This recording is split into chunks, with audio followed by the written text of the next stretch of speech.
After the introduction of the bill, I understand about 27 honourable members have spoken on the subject. While just giving a broad introduction to what this exercise is about, I'll move to respond to many of the questions which honourable members have raised. So the Central Excise, Central Excise Act of 1944 has a schedule, fourth schedule, in which the rates are prescribed. And within the fourth schedule, there is a section 4 in which the rates of the tobacco products are mentioned. Now, with the levy of the cess is no longer there under the GST scheme of things, meaning the compensation cess is no longer going to be levied. There was a necessity to get back the excisable items back into the central government's Excise Act. Just to explain it a bit better, sir, when in 2017 GST was brought in order to give states the compensation which was agreed upon so that they will be able to have their income supplemented just in case it fell from a assured level. The central government had said that it shall, just as a token, collect very minuscule amount for those items which come under the central excise, such as tobacco products, and completely gave it to the GST to collect compensation cess because they were under the 28% rate, and over and above that, compensation cess was also being collected. Even at the point in time of introduction of GST in 2017, by law it was provided that this compensation will be given for the states for 5 full years. Now, at the end of the 5 full years, compensation cess was to come to a close. Now, even before the 5 full years could be completed, unfortunately, we had the COVID coming, and during that time, no revenue could be raised, but yet the compensation had to be given. So, it was decided that there would be a loan arrangement made in which the central government would arrange it and have it back to back given to the states, and that loan will also get paid back through the collection of the cess, compensation cess, meaning till 22 you would have to give them the compensation, give the states the compensation through the collection which comes from the compensation cess. After that, because during the period of 5 years itself we had to borrow money to pay this compensation cess, we had to extend compensation cess collection till March 26. Or if we were able to pay back all the loans and interest which we borrowed to pay the states the compensation during and immediately after the COVID period, if we are able to pay that back well before March 26, we will close collecting compensation cess. Now, in the last GST Council, this was discussed in detail, and as was agreed earlier also, the compensation cess collection will come to a stop, probably end of December. This was very clearly discussed, and now that the compensation cess comes to a close, the central government, which gave the items under the cess, such as the tobacco products, to the GST Council to raise revenues for compensation, naturally is got to be brought back. Let me assure here itself straight away that the tobacco products will still be taxed under the demerit category at 40% in the GST frame of things. They will still be taxed at 40%, but there will not be a compensation cess. But when it was under the compensation cess, like now till December 31st probably, they were under the highest rate available then, 28%, and over and above which a compensation cess was added. Together, some of the items in cigarette would have been at 53%, some were at 60%, some were at 72%, some were at even 88%. Now that the 28% is gone away from GST, all those demerit goods have gone to 40% tax. That's the structure in the GST. Now, therefore, the items cannot be taxed beyond 40% even if they are demerit. But the incidence of tax on tobacco and tobacco-related products have therefore come down. You have no compensation cess. The highest rate that you have in GST is 40%. And as a result, it gives an impression that the government has allowed lesser tax on tobacco, and therefore it's going to become affordable. The intent is not that, sir. So within the GST scheme of things, it continues to be at the highest rate. But now that the compensation cess cannot be collected and we have to come back to excise, the Central Excise Act will now back again get the cigarette items, and retaining largely the incidence of tax, we are imposing the excise on these demerit goods. That's the sum and substance of the story behind why now excise is coming in. So, in general, I also want to highlight the fact, since the intent is not to tax tobacco and tobacco products lesser than what prevailed earlier, it's important for us and this august House to recognize the fact that during the GST period, tax on tobacco-related products, even with the cess being there, could not reach the benchmark which the WHO sets every year. Meaning, they have what is called as Tobacco Affordability Index of Tobacco Products. They have an index called Affordability Index of Tobacco Products. They monitor the rates which prevail all over the world and point out where the rate is well below the benchmark they set. And therefore, they say you're making tobacco affordable, meaning people are not being disincentivized from buying cigarette unless you keep it at a certain level. And there are several countries which keep changing the tobacco rate, linking it to inflation, and even otherwise, annually they keep changing the rate so that the rate is itself a disincentive so that people don't end up buying more cigarettes because now that it's become cheaper. And in that context, 80 countries revise tobacco taxes annually, as I said, linking to inflation and also looking at their periodic excise schedules. Australia increases tobacco's excise automatically by CPI plus an additional 12.5%. New Zealand does the same exercise plus 10%. Philippines, Turkey, South Africa, all of them also do an automatic escalating way of pricing tobacco products. EU member countries do 60% over and above the CPI on a weighted average basis, and many countries do exceed 70 to 75%. So what we need to do in India is to see if we are making tobacco affordable, which we don't want to. We want to make sure there is a deterrent, and therefore at the moment, India's total tax incidence on cigarette is approximately 53% of the retail price, which is substantially lower than the World Health Organization's recommended benchmark of 75% of the retail price, or it is even more than 75%.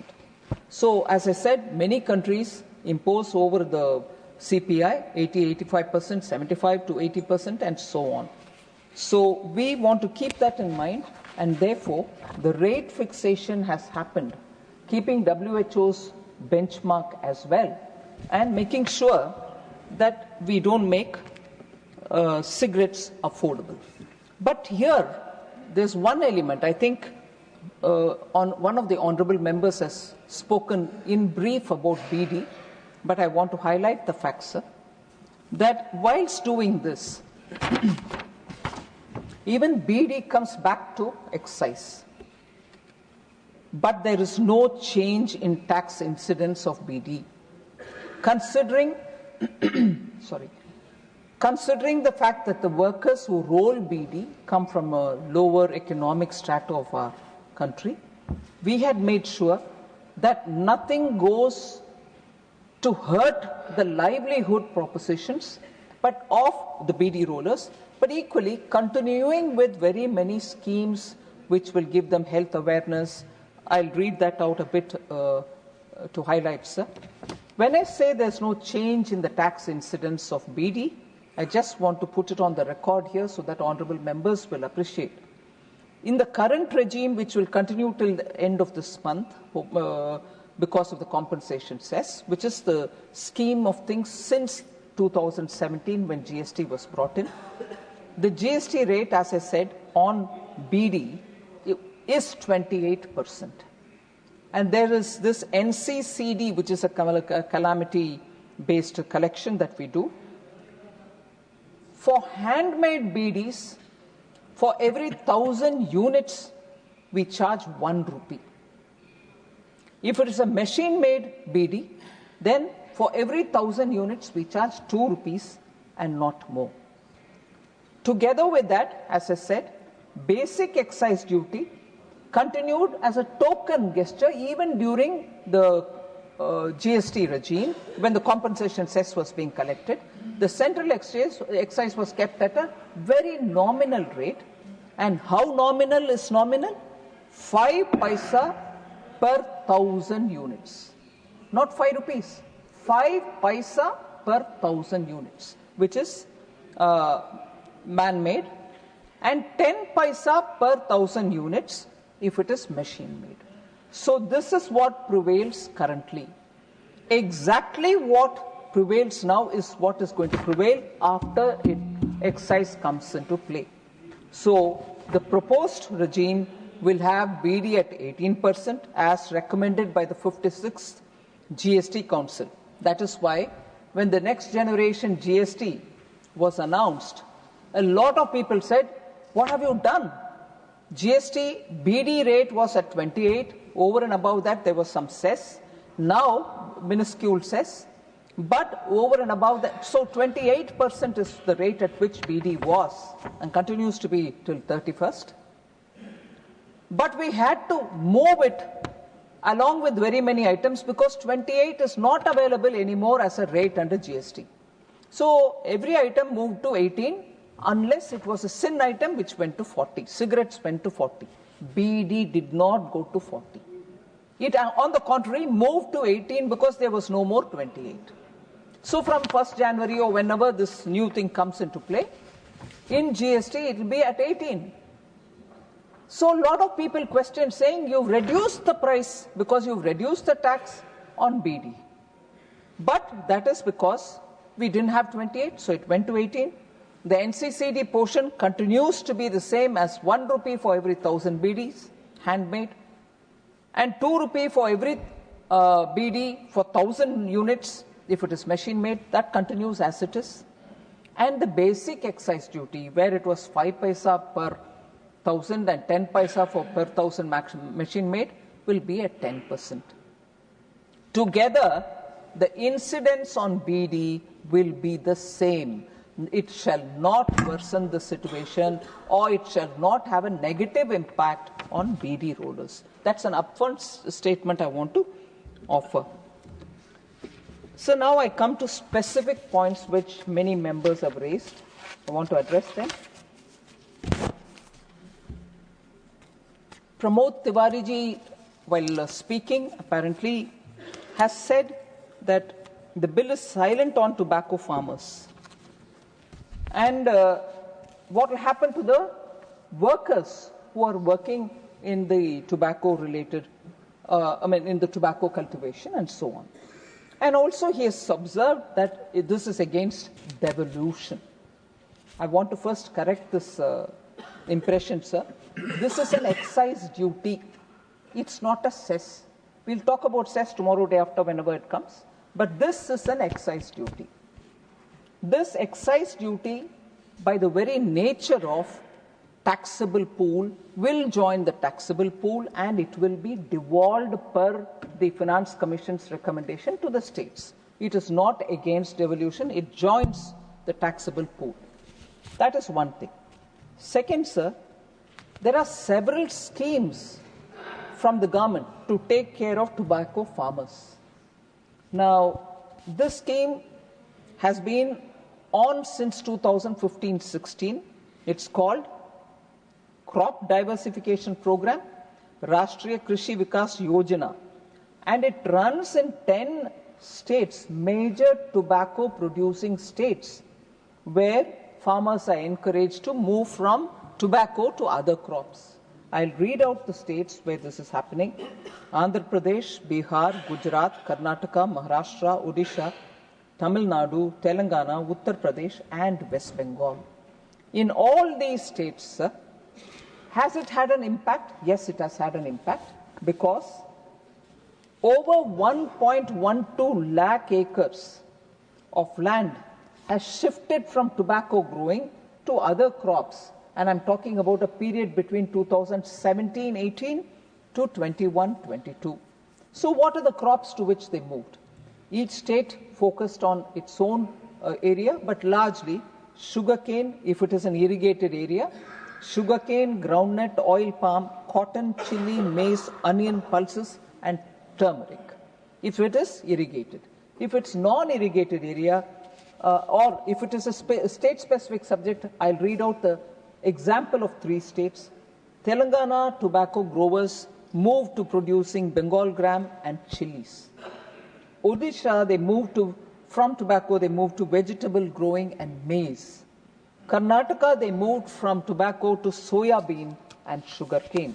So, this move from tobacco growing is being encouraged, and 10 states have been given that attention through this program. As I said, more than 1.12 acres of land have moved from tobacco to other crops. Equally, are we giving any attention to bidi workers? Sir, 49.82 lakh registered bidi workers are there in this country. Now, for them, labour welfare scheme under Ministry of Labour and Employment is implemented across the country through labour welfare organizations situated in 18 regions across the country, including welfare of the bidi workers and their families. What are the specific schemes which are being given for bidi workers? The healthcare facilities through 10 hospitals and 279 dispensaries, reimbursement expenditure for specialized treatment. Sometimes it is now covered under cashless, paperless, but reimbursement also happens when they go for cancer treatment, when they go for tuberculosis, if they go for any heart diseases, or even for kidney transplantation. So their reimbursement method works. Financial assistance is also given for education of children of bidi workers from class 1 to college or university, and the amount given ranges from 1,000 rupees to 25,000 rupees per student per annum, depending upon the class in which the child is or the course that the child is doing. Other than this, subsidy of 1.50 lakh per beneficiary for construction of a pakka house is given under the revised integrated housing scheme, which commenced from 2016. RIHS has been converged with Pradhan Mantri Awas scheme. Other than this, of course, you have PM Shram Yogi Man Dhan, PMSYM, Suraksha Bima Yojana, Jeevan Jyoti Bima Yojana, Jan Arogya Yojana, public distribution system happens, Gramin Kaushal Yojana, and also the Swanidhi, Deen Dayal Antyodaya Yojana, and so on. So all these schemes also aim at the bidi workers. Pramod Tiwariji again has mentioned that no mention of health and related expenditure is made here. I want to just highlight, sir, probably Member Sagarika Ghosh also mentioned this. Health and wellness have been a key focus of our government. Prime Minister Narendra Modi has been very keen that in the last 11 years, I can read out the amount being spent on health. The last year of UPA government, 2013-14, 33,278 crores have been spent for health ministry's budget allocation.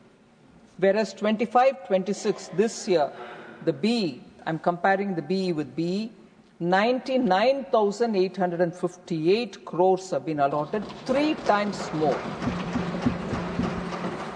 So, other than that, between 2014 and 2021-22, 14-15 and 21-22, government health expenditure as a percentage of GDP rose from 1.13% to 1.84%. Government health and expenditure is a share of overall government spending also increased from 3.94 to 6.12%. Between 2014 and 22, per capita health spending tripled from 1,108 rupees to 3,169 rupees. This is per capita, sir. Other than that, of course, Ayushman Bharat Pradhan Mantri Jan Arogya Yojana gives protection for nearly 55 crore beneficiaries, 9 crore plus, over 9 crore hospital admissions have been entertained under that, resulting in 1.3 lakh crore or even slightly more worth of free treatments. So healthcare has taken a good priority in this government. More than 16,000 Jan Aushadhi Kendras now present in almost all the districts of the country provide generic medicines at affordable prices, often 50 to 90% cheaper than the market rates. Then under the mission Indradhanush, 5.46 crore children and 1.32 crore pregnant women have been vaccinated against 12 diseases. This targeted initiative actually has contributed to a significant decline in the maternal mortality rate from 130 per lakh live births, that was in 2014 to 16, to 80 in 2020. So the last 11 years, sir, the government has approved or established several new aims across the country and in fact across several states, and set up also very many medical colleges, including the first ever AIIMS in the Northeast, located in Assam. MBBS seats have been increased to 1.18 lakh and 74,000 PG seats have also been added since 2014.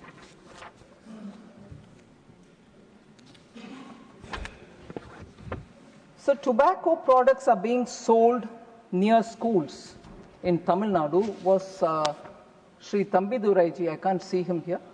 He had observed it, but I need to say that there is an act from 2003, KOTPA, which is the Cigarette and Other Tobacco Products Act 2003. A provision has been made to prohibit the sale of tobacco products to an individual below 18 years, and this would apply to 100 yards around a school that it cannot be sold. Guidelines of the Tobacco-Free Education Institutions guidelines were also issued in 2019. So I would want to highlight to Honorable Member Thambidurai that GOI, Government of India, conducts tobacco-free youth campaign every year since 2023. Maybe greater awareness is required in Tamil Nadu. Sri Shivadasanji had raised this thing about lottery I'm not sure I should be answering this here. Because this bill has nothing to do with the lottery system, sir, but he has raised it. I just want to highlight the fact, sir, that the 56th meeting of the GST Council, which was held this year on 3rd September, when the new generation GST decisions were made, which is much welcomed by everybody. The GST at that time had recommended, the Council had recommended, increasing the GST rate on supply of lottery tickets from 28% to 40%. As I said, 28 doesn't exist anymore. Lottery cannot go to 18, so it went to 40. But, of course, a delegation came and met me saying from Kerala, no, this will affect, because a lot of people who are selling these tickets are poor people and so on. So this decision of the GST Council was unanimous. In Kerala, sir, the lottery is run by the state government. The supply happens within the state, and therefore there is no IGST also involved. It's all entirely state governments. And the SGST collected entirely is retained by the state. And 50% of the GST collected will go to the 41% will go from the CGST proceeding to the state. Now, it's a very considerate and very, humanitarian touch that these people will suffer. But the tax is on the state government. It's not on those people. And the state government gets the revenue. I'm sure the state government will be broad-minded enough to please give something to the people now that everything is coming down and take care of their own citizens, because that is something which is well within the state government's limit. Sir, the other most important point which I wanted to, there are few more replies that I have to give, sir. Shri Girirajan, I'm not sure he's here now. So he said middle class is unhappy, there is high inflation, salaried class is being penalized. So this is an excise duty, tax is being imposed on cigarette smoking. I am not sure how I'll be able to answer that. Sir, and also, inflation is high. So inflation, CPI is below 3%. Below 3%. And in the last 6 months, it has remained well before the tolerance limit which is given under the FRBM. So even now, if I have to answer on high inflation, it's a bit difficult. We can always reserve it for the day when really inflation is much higher than the forbearance limit. And Honourable Member Arun Singh ji has spoken elaborately about the GST next generation. So the GST cuts have actually benefited people on their daily use items. I've been going, wherever I go to the local shops and ask them, are customers coming, are they buying, are they asking questions about how much the rate has come down on that particular commodity that they want to buy, or you are helping them to understand. Everywhere I'm getting reports that yes, the rates have come down. So I just want to, in fact, the last visit was in your town, sir. Not so much Tirupur, but in Coimbatore. And the grocery shop, people do tell me that people are. In fact, I went to the grocery shop owner's house because he said, not just my shop, please come home. There he had assembled a group of people from that neighborhood. One small family, sir, said my monthly grocery bill used to be something like 4,280. Now it's actually come down to 3,100 rupees. And they were actually happy. There are, you please go check it up with the people who I met. I'm not lying here. All right. Sorry? Are you saying I'm lying? I'll give you the address of the people. Please go visit them. In Coimbatore, sir, your own state. So, sir, there is a very clear message that the rates are coming down. So in this debate of excise, where I'm going to impose the excise duty on cigarette smoking, suddenly if I have to answer these issues, I thank actually Shri Arun Singh ji, who's spoken on detail about it.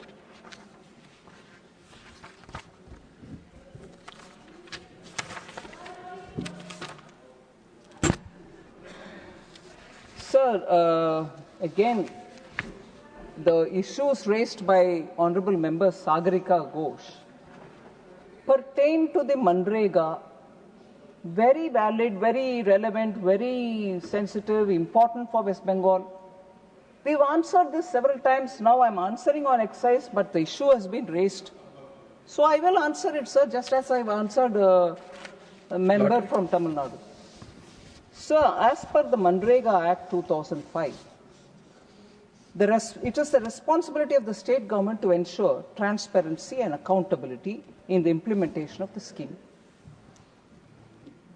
Based on central team's inspection reports highlighting implementation issues, the Ministry of Rural Development had sent several communications to the state saying, please do the rectification. I'm told there's still some rectification pending. Consequently, the funds were stopped since March 2022 under Section 27 of the Act due to non-compliance with the central government's directives. The latest action taken report, sir, dated 11th July 2025 this year, the West Bengal state has reported completion of recoveries of 4.81 crores identified by the central teams in 4 districts, which means the central team pointed out something, after which the correction and rectification work is started. They've collected 4.81 crores from 4 districts, along with the status of the disciplinary action initiated in this regard. This itself, I think, is an admission that things were misused. All right, sir, of Manrega. Subsequently. No. You got your own opportunity to speak now. Minister You're not interested in the reply. After my giving the reply, you raise more issues. No. Nothing will go on record except minister's reply. Sir, ministry, subsequently, thank you, sir. Please do listen to the reply, and then you may permit them to ask more questions if you want, sir.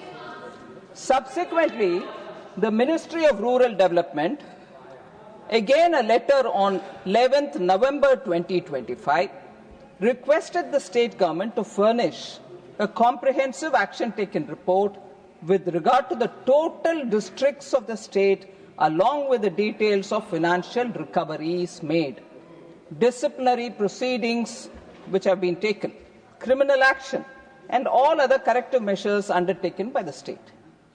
Sir, between 2006-7 to 2013-14, the central funds which were released to West Bengal under Manrega stood at 14,985 crores. 2006-7 to 13-14. Now, between 2014-15 to 21-22, comparable number of years, our government has released 54,416 crores, which represents a 261% increase in Manrega alone. 14,985 compared with 54,416. 261% increase, irrespective of the fact that we are still asking them for taking action where things have been pointed out as not right. So the commitment of the central government as regards Manrega beneficiaries in the state of West Bengal is absolutely there, and we expect that this transparency with which we want to handle it will continue. Now, further, the honourable member has said Central Road and Infrastructure Fund is not being transferred. I want to just highlight, sir, 24-25 RE, 25-26 B, the government has so far transferred 13.25 lakh crores since 2002 to 2003. 2002-2003 down to 2025-26, 13.25 lakh crores has been transferred under this head, Central Road and Infrastructure Fund. How much was collected, sir? Because it's a cess? No, it's a fund collected. 12.62 lakh crores were collected in the same period. Collection is 12.62 lakh crores. What went as under this head to Bengal is 13.25 lakh crores. No, total. Total. No. She is not yielding. You please, please, my dear. You will get your chance when you are speaking. It is for the minister to reply now. I'll finish, sir. I'll finish and then you can. Yes. My dear. You understand. Sir, I'm talking to you only, sir. Further question was raised. No. Oil industry. No sound from this side. No cross talking. No. You please sit down. Let her complete her reply. Let her complete her reply, please. Sir, thank you very much, sir. I want the other point which was raised by the honourable member was Oil Industry Development Fund, OIDF, has not been transferred for appropriate usage. I want to say, sir, an action taken note was conveyed to the PAC, Public Accounts Committee, that since the government has been financing various activities under the budget, nothing will go on record except the minister's reply. An action taken note was conveyed to the Public Accounts Committee that since the government has been financing various activities from the budget which qualify as development of oil industry within the purview of the Oil Industry Development Act of 1974, and in view of the emergent situation of energy security, such expenditure is likely to increase in the near future. It was therefore further stated that these activities have been financed through the resources of the GOI, of which cess under the Act is a part. But to avoid further confusion, Government has decided to constitute Oil Industry Development Fund as per the provision in Section 18 of the Oil Industry Development Act of 1974. The fund has been created in public account of India and has been operationalized from 24-25, financial year 24-25. An amount of 17,730 crore and 19,376 crore was provided for transfer to the OIDF, which is the Oil Industry Development Fund, in the RE of 2024-25 and in BE of 25-26 respectively. So on the Oil Industry Development Fund, I've given you what has happened and how much fund has been transferred, the fund creation also to enable specific oil development activities to be funded from the fund rather than from the budget. So that has been explained, sir. So next, also from Honorable Member Sagarika Ghosh, is don't neglect West Bengal. So I want to say, sir, don't neglect is not necessary at all. I'll tell you the kind of things we've done for West Bengal. Sir, West Bengal has never been... No, they don't want to hear this. No. Madam, this is not correct. What is it? She said you can ask after. No, I am not saying anything. You please sit down. You have elaborately you talked on this bill. You please be seated. Let the minister continue her reply. Sir, West Bengal has never been... Nothing will go on record except the minister's reply, please. Sir, West Bengal has never been ignored by this government. In fact, it is Trinamool Congress which is hurting the growth of the people of West Bengal. I repeat this. It is in fact the Trinamool Congress which is hurting the growth of West Bengal. Sir, I'll give you a classic example for that. West Bengal withdrew from Ayushman Bharat scheme in January 2019. Is that good for Bengal?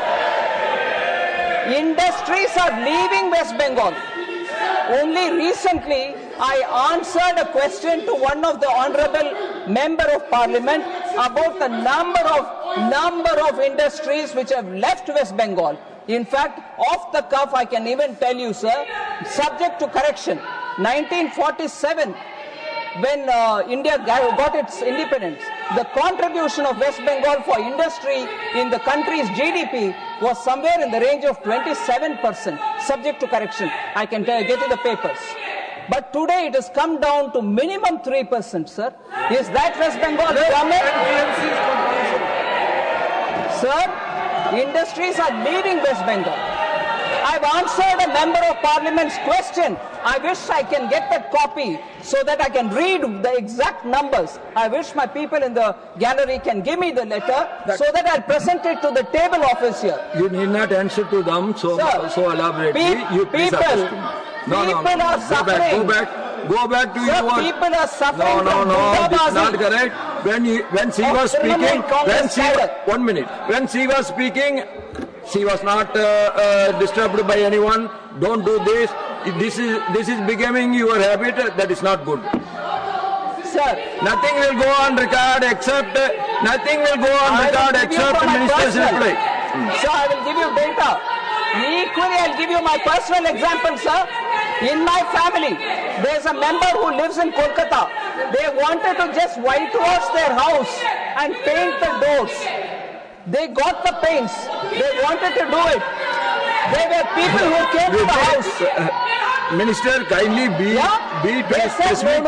No need to answer to all their observations. You please address to me. I'm talking to you, sir. Sir, 5.94 lakh crores has been given under tax devolution since 2014. Till now, 4.4 times increase versus 1.34 lakh crores given during 2004 to 14. 2004 to 14, sir, 1.34 lakhs. Now, since 2014, 5.94 lakhs have gone to Bengal under tax devolution. So, comparison देखिए sir. Then, Finance Commission did not tell us to give SASKI funds, which is given for 50 years, interest free. 24,000 crore has gone to Bengal under SASKI, sir. Not under Finance Commission recommendation. Prime Minister Modi's desire was recovery after COVID should be good. So, Bengal received 24,000 crores. When the minister is replying, 11 medical colleges have been opened in West Bengal, sponsored by centrally sponsored scheme. That is our scheme. 11 medical colleges. Railways, under the NDA government, West Bengal received a record budgetary allocation of 13,955 crore for railway projects in the year 25-26 alone. Just 1 year. Which is over 3 times the average outlay of 4,380 crore during 13,000 sir, which is over 3 times the average outlay of 4,380 crore during 2009-14, sir. I told you, sir, about the number of companies which have left West Bengal.